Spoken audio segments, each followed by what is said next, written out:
మీరు ఇంజనీరింగ్ చేశారా? జాబ్స్ కోసం సెర్చ్ చేస్తున్నారా? 3600 మందికి పైగా స్టూడెంట్స్ కి జాబ్స్ వచ్చేలా చేసిన code Gyan 100 days software course లో జాయిన్ అవ్వండి. మీ కెరియర్ ని బిల్డ్ చేసుకోండి.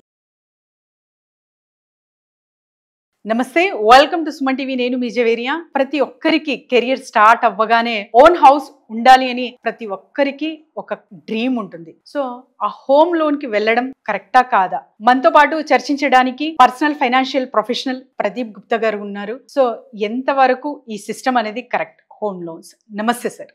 నమస్తే అండి. హోమ్ లోన్స్ ప్రతి ఒక్కరి ఇంటి కల, సొంతిల్లు కల. సో సొంతిల్లు కావాలి అన్నది ఉంటుంది సార్ బేసిక్ గా అర్నింగ్ స్టార్ట్ అవ్వగానే. ఇవాళ రేపు చూస్తున్నాము పెండ్లిళ్ళు కూడా, అంటే యంగ్ జనరేషన్స్ ఒక ఫ్లాట్ తీసుకుని తర్వాత పెళ్లి చేసుకుంటున్నారు. Very true. అది ఎంతవరకు కరెక్ట్? హోమ్ లోన్ కి వెళ్ళడం కరెక్టేనా? మేము as a financial advisors general గా చెప్పేది హోమ్ అంటే లైబిలిటీ అంటాం, దాని ఇట్ ఇస్ అసెట్. కాకపోతే సొసైటీలో మనకు ఇల్లు అనేది చాలా ప్రెస్టీజ్. ఇంట్లో వాళ్ళకి కానివ్వండి, రిలేటివ్స్లో కానివ్వండి, సొసైటీలో కానివ్వండి, సొంత ఇల్లు ఉందని చెప్పుకోవడానికి మంచి ప్రెస్టీజ్గా ఉంటుంది. కాబట్టి తీసుకోండి అని చెప్తాము. కాకపోతే ఏంటంటే దాన్ని ప్రాపర్ ప్లానింగ్తో తీసుకోండి. మీరు ఇల్లు తీసుకున్నా కానివ్వండి, అదొక బర్డన్ లాగా కాకుండా దాంతో కూడా మీరు ఎలా వెల్త్ క్రియేట్ చేయాలో మనము ఇప్పుడు ఒక చిన్న స్టోరీ ద్వారా చూద్దాం మనం. Definitely sir. సో ఇక్కడ రోహిత్ అండ్ అంజలి ఇద్దరు కూడా working in a very good organisations and they are having a family. And వాళ్ళ ఉన్న తగ్గట్టుగా వాళ్ళ మంత్లీ ఎక్స్పెన్సెస్ వచ్చేసి 80,000 రూపీస్ పర్ మంత్ వాళ్ళ ఇల్లు గడవడానికి. Because both are working in a good organisation and earning decent amount. So they plan to buy a house. So before buying a house or taking a home loan they approached us. ఇక్కడ వాళ్ళ చేయించింది ఏంటంటే 80 లక్షల property తీసుకుందాం అనుకున్నాం sir మేము. ఈ 80 లక్షల ప్రాపర్టీకి 50 లక్షల రూపాయలు మేము లోన్కి వెళ్దాం అనుకున్నాము. 30 లక్షల రూపాయలు డౌన్ పేమెంట్ చేస్తున్నాము. దానికి వచ్చేసి 43,300 రూపీస్ మనకు ఈఎంఐ వస్తుంది. సో దాన్ని కొంచెం చేంజ్ చేసి మేము ఏమన్నామంటే ఈ టెన్యూర్ 20 ఏళ్ళ టెన్యూర్ కాస్త మీరు 30 ఏళ్ళు చేసుకోండి. ఫస్ట్ వాళ్ళు అన్నది ఏంటంటే, ఏం సార్ మేము 20 ఏళ్ళది కాస్త 15 ఏళ్ళలో చేసుకుందామని కంప్లీట్ చేద్దామని అనుకున్నారు, మీరేంది 30 ఏళ్ళు చేసుకోమంటున్నారు, లోన్ ఎవరైనా పెంచుకోమంటారా, మీరేంది ఇలా అడ్వైజ్ చేస్తున్నారు. నన్ను మీరు వినండి టోటల్ గా. ఎందుకంటే లోన్ ఎక్స్టెండ్ అవుతుంది అనేసి అనుకోవద్దు. ఎప్పుడైనా సరే హోమ్ లోన్ కి ఇన్సూరెన్స్ కూడా ఉంటుంది.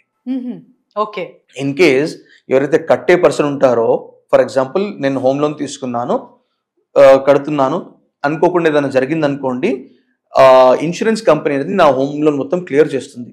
So I need not to worry for that. నా తర్వాత ఎలా కడతారో అన్న బాధ లేదు, ఎందుకంటే ప్రతి లోన్ కూడా ఇన్సూరెన్స్ ఉంటుంది కాబట్టి.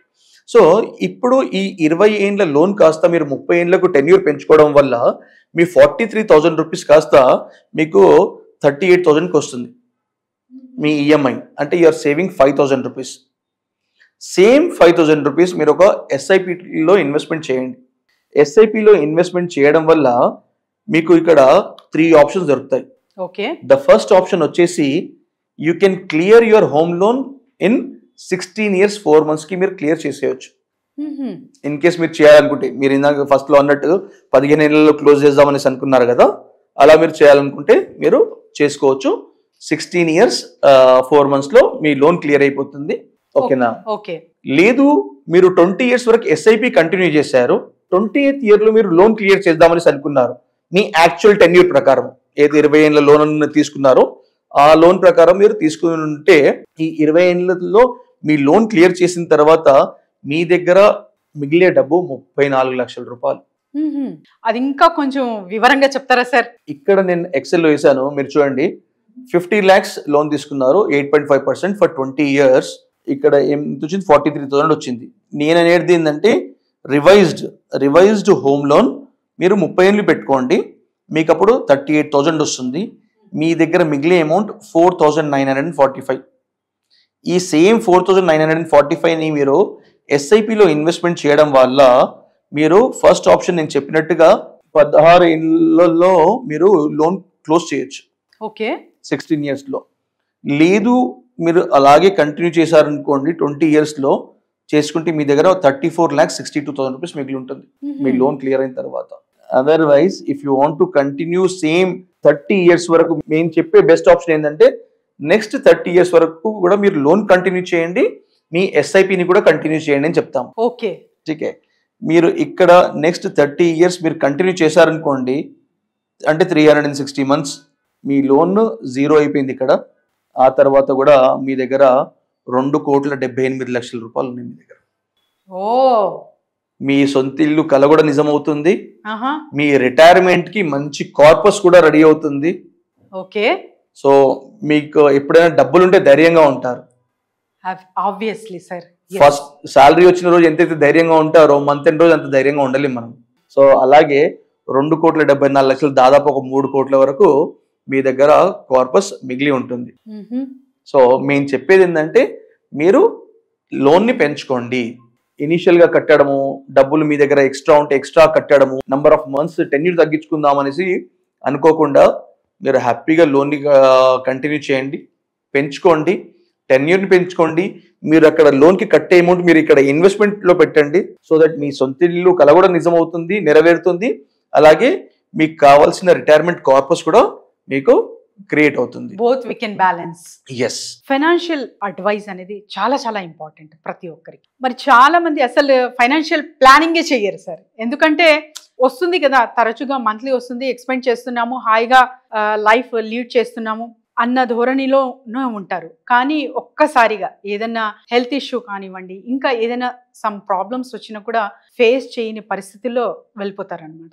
ఇటువంటి వాళ్ళు మళ్ళీ ఒక ఫైనాన్షియల్ ప్లానింగ్ తీసుకోవడం కానీ, లేకపోతే ఒక అడ్వైస్ తీసుకోవడం కానీ చేస్తే ఎంతవరకు అది వాళ్ళకు పాసిబిలిటీ ఉంటుంది, వాళ్ళు సక్సెస్ అవ్వడానికి ఫైనాన్షియల్ ప్లానింగ్? మీరు అన్నట్టు కరెక్ట్. చాలా మంది ఈ ఫైనాన్షియల్ ప్లానింగ్ కరెక్ట్ చేయకపోవడం వల్ల they are getting into big problems. They don't know how to plan. డబ్బులు మీరు అన్నట్టుగా ఇప్పుడు డబ్బులు వస్తున్నాయి, ఖర్చు పెడుతున్నాం, రేపటి నాటికి డబ్బులు రాకపోతే ఏంటిది? ఇప్పుడు బికాస్ ఆఫ్ ట్రంప్ చాలా మంది భయపడుతున్నారు జాబ్స్ పోతాయనేసి. అవును, ఈ టారిఫ్ అది ఇది చేంజెస్ తీసుకురావడం వల్ల చాలా మంది భయపడుతున్నారు జాబ్స్ పోతాయనేసి. ఎందుకు భయపడుతున్నారు? బికాస్ వాళ్ళు డబ్బులు సేవింగ్ చేయలేదు కాబట్టి. సో మేమనేది సేవింగ్ అనేది పాతకాలం. ఇంతకుముందు మనం సేవింగ్ చేసేవాళ్ళం. No we need to invest. ఎప్పుడైతే మనం బైక్ నుంచి కార్కి వచ్చాము, కార్ నుంచి ఎలక్ట్రిక్ కార్కి వచ్చాము, మారుతుంది కదా, అన్ని మారుతున్నప్పుడు మనము సేవింగ్ చేసే విధానం కూడా మారాలి. Don't just save, please invest. ఆ ఇన్వెస్ట్మెంట్ అంటేనే మీకు అప్పుడు డబ్బులు రెట్టింపు అవుతుంది. ఓ గ్రేట్ సార్. సో ఇలా ఎవరైనా సరే లోన్స్ గురించి కానివ్వండి, సో ఏ లోన్ ఆప్షన్ కి వెళ్తే బెస్ట్ ఉంటుంది, and at the same time SIP, SIP కానివ్వండి, ఫైనాన్షియల్ ప్లానింగ్ ఎలా చేసుకోవాలి లైఫ్ కి, ఇలాంటి వాళ్లకు గైడెన్స్ కావాలంటే మిమ్మల్ని సంప్రదించాలంటే ఎలా సార్? డెఫినెట్ గా వీఆర్ ఆల్వేస్ రీచబుల్. కింద స్క్రోల్ అవుతున్న నంబర్ కి కాంటాక్ట్ చేయండి. Definitely will help you. So చూసారు కదండి, అప్పున్నా సరే ఏదో ఒక చిన్న సేవింగ్ రూపంలో ఫైనాన్షియల్ ప్లానింగ్ అనేది ప్రతి ఒక్కరికి ఇంపార్టెంట్. సో అది ఎలా చేసుకోవాలి అన్న క్వశ్చన్ మార్క్ వస్తే కింద స్క్రోల్ అవుతున్న నంబర్ కి వెంటనే కాంటాక్ట్ చేయండి. Thank you sir. Thank you so much. Suman టీవీలో మీ పర్సనల్ అండ్ బిజినెస్ ప్రమోషన్స్ కోసం కింది నెంబర్ కి కాంటాక్ట్ చేయండి.